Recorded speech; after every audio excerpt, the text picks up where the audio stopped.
première, évidemment que Thierry Frémaux ne va pas condamner les salles de cinéma. Sauf qu'il n'y a pas de salle alors. Que fait-on ? Vous êtes d'accord avec lui ? Moi, je suis plutôt d'accord avec lui parce que la situation française est particulière, notamment par rapport aux États-Unis. En France, on a la chance d'avoir le Centre national du cinéma qui, pour l'instant, continue à soutenir ces salles. On a la chance d'avoir des municipalités qui soutiennent aussi. Donc, pour l'instant, il n'y a pas de faillite et de disparition. La deuxième chose, c'est que lorsqu'il y a eu le déconfinement, on a vu que les gens sont revenus en salle. Ils reviennent en salle quand ?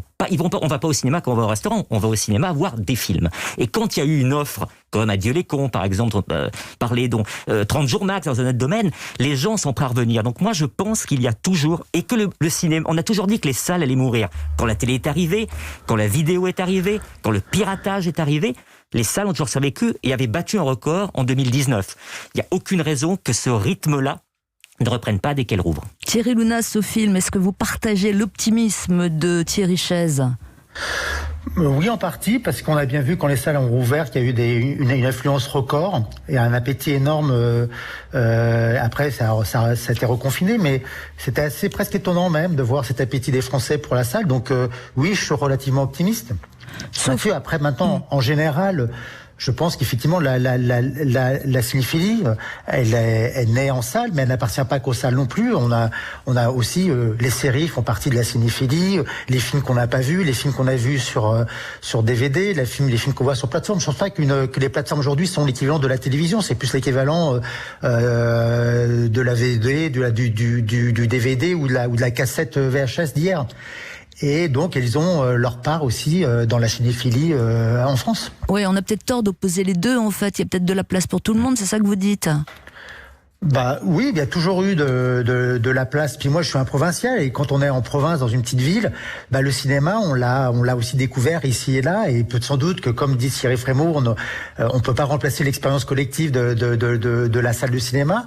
Mais on a quand même été très content de découvrir que de nombreux chefs-d'œuvre, sur une vieille cassette VHS à mon époque. Et donc, effectivement, faut pas fétichiser, mais en même temps, aujourd'hui, je pense que c'est le moment aussi d'une nouvelle alliance, peut-être, entre les salles de cinéma et les plateformes. Nous-mêmes, à Sophie, on avait beaucoup soutenu le Festival de Cannes qu'on avait passé au GJA en compétition, un film Netflix, et qui nous semblait qu'aujourd'hui, c'est des films qui comptent et qui naissent tous libres et égaux, et quel que soit leur support ou les modes de production. Regardez cette liste quand même, enfin écoutez-la plutôt. Jean-Pierre Jeunet qui tourne pour Netflix, Big Bug. Danny Boone aussi, 8 rue de l'Humanité, comédie sur le confinement. On cite aussi Guillaume Pierret, Balle perdue, Rommel Boulanger connecté, Leïla Si banlieusard, avec souvent évidemment des succès fracassants, des millions de vues, ce qui n'aurait jamais été atteint, transformé en spectateurs dans les salles.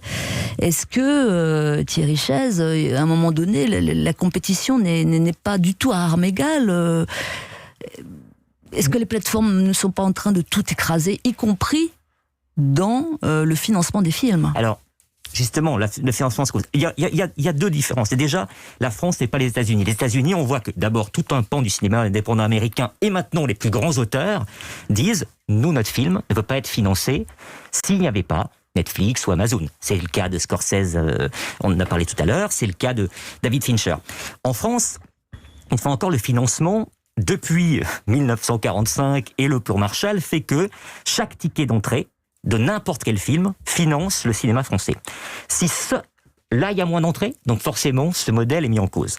Roselyne Bachelot a annoncé que les plateformes allaient aussi devoir, et a priori donner leur accord, pour financer aussi ce cinéma-là. Oui, il faut voir si ça se produit vraiment. En fait, c'est ce que depuis des années, on essaye de faire ça. Ouais. Donc, pour l'instant, en fait, c'est ça. Les salles, quand même, les salles permettent la diversité française.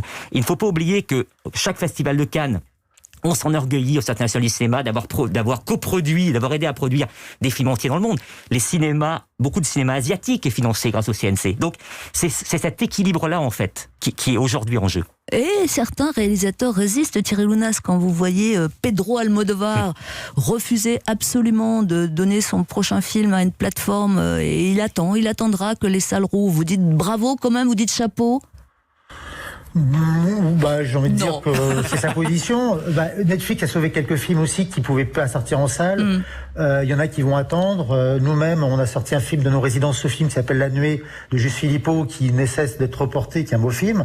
Moi, je pense qu'aujourd'hui, je n'oppose pas les deux. Il y a une complémentarité nécessaire. Je pense qu'aujourd'hui, les salles doivent en profiter pour faire un pas en avant en réformant un peu la chronologie des médias, et que Netflix a tout intérêt aujourd'hui, en tout cas doit participer effectivement à l'écosystème français, qui fait qu'aujourd'hui cet écosystème peut soutenir les salles de cinéma. Et si on peut continuer à se dire qu'il y aura encore des salles de cinéma, c'est bien parce qu'on a un système français, là je parle d'un point de vue économique, je parle pas du point de vue des films, mais d'un point de vue économique, qui fait qu'à un moment Netflix doit rentrer dedans. Je pense que Netflix a besoin de cette cinéphilie aussi qui est vue en salle.